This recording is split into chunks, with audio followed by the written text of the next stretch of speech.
4500 کارگە وەستاوە هەموو ئەو کارگانن کە خەڵک بە ڕەنجی شانی خۆی و بە سەرمایەی خۆی دروستی کردووە.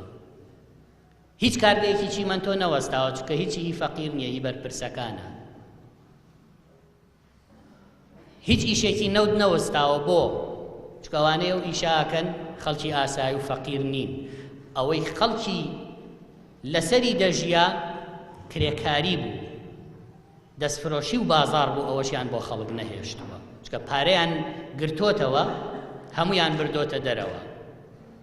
من ماوەی ساڵ و نیوێکە بە شوێن دۆسیەی بردنە دەرەوەی پارەی ئەم وڵاتان بە ئاشکرا بە خودی کاگنێچیر، بە خودی کاک قوبات، بە هەموو بەرپرسە باڵاکانی ئەم وڵاتە یەخەم گرتوون، مەلەفەکەم پێداون، پێم وتون وەرن کاکە کارەساتی گەورە هەیە، پارەی حرام و دزراوی ئەم وڵاتە لە ڕێی چەند بانقێکی ئەهلیەوە بە مەرزەکانە دەبرێتە دەرەوەی ئەم وڵاتە بە ڕەسمیەتی بۆ دروستەکەن.